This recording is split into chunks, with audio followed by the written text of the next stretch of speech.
Now, this is a very nice model of the larynx. We have 4 of them.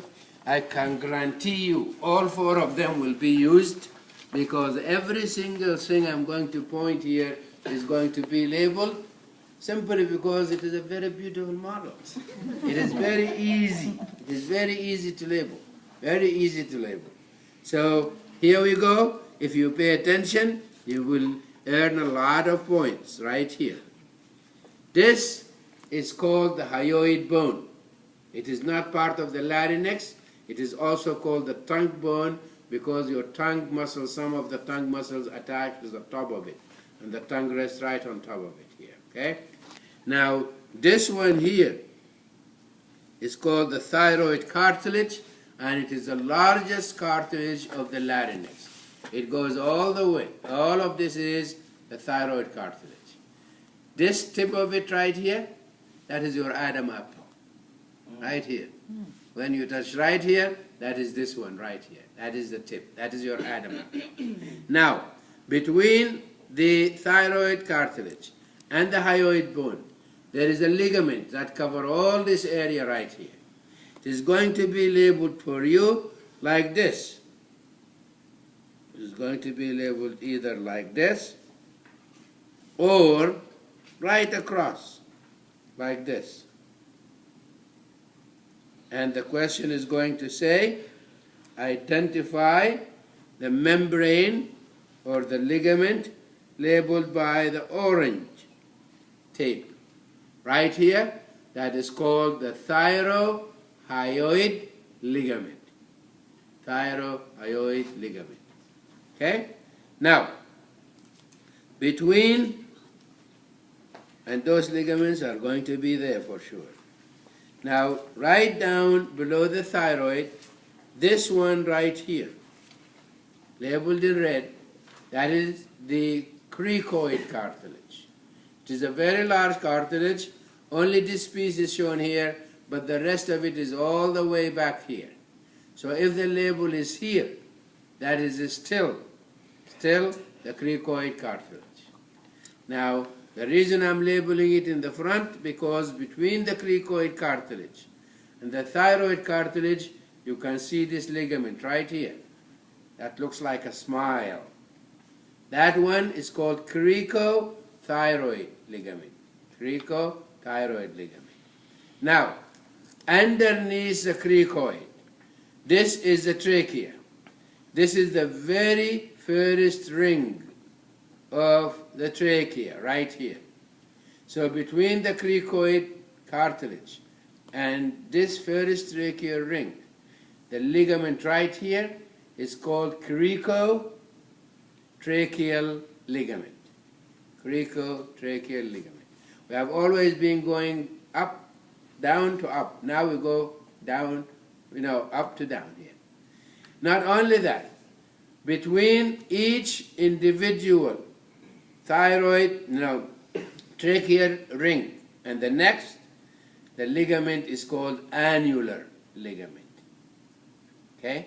So we are talking right here about 4 different ligaments. Okay? Annular ligament, let me repeat that again so you will get it.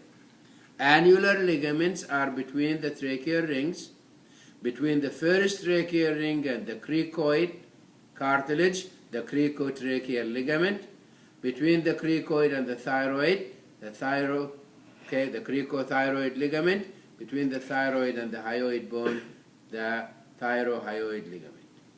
Okay? Now, if you remember, before we go back to the other cartilages of the larynx, you remember we said that the tracheal rings are cartilage rings and they are called C-shaped rings. The reason they are called C-shaped is here, right here. They are C-shaped. They don't meet at the back. Okay? So they are called C-shaped cartilage rings. Or you can just, if the label is on them, you can just call them tracheal ring. Now, what is here in the back? In the back here, if the label is like that right here, this is called the tracheal membrane. number 36 in your lab manual, number 37 in your lab manual, underneath this tracheal membrane is a smooth muscle sheet called trachealis muscle. It is number 37 in your lab manual, but it is not labeled in any one of your diagrams or any model. The way it is going to come in the exam is like this. You will have a label right here, or in another place where I will show you for the tracheal membrane, and the question will be identify the structure labeled with the red tape. Okay, that is the tracheal membrane. The next question is going to be name the muscle underneath this structure. And the answer to that is trachealis muscle. Simple as that. Okay, now let us go back to the rest of the cartilages from the larynx. We said that this is the biggest one, the thyroid cartilage with your Adam apple. This is the cricoid cartilage. That is the second large one. And this is number 3. That is the third large cartilage right here. That is the epiglottis. And if it is labeled here, and it is going like that, and you missed it, don't come back. Okay? All right. Now, these are the 3 big ones. But we said that also there are 3 small ones. And the 3 small ones, there are 2 of each. So here is one of them. These 2 here are called arytenoid cartilage. Arytenoid cartilage, 2 of them. Okay? And here is another pair. Right on the tip of the arytenoid cartilage, there is this very small horn-like one that is on the tip of the arytenoid, and that is called corniculate cartilage. Corniculate cartilage, 2 of them.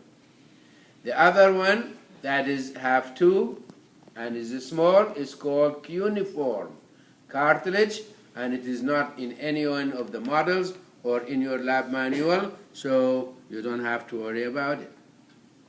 Okay? Now if you look inside here, inside, do you see that V-shaped structure? The brown V. You see that? That brown V, that is your vocal folds.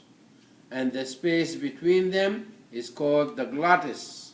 When you are swallowing, the epiglottis cover it like that. When you are swallowing, cover it like that. When you are breathing, it is open like that, and that is air goes in. When you are singing soprano, it is open like that, and you are singing. Okay? So that is it for this one. Now this one is going to lead us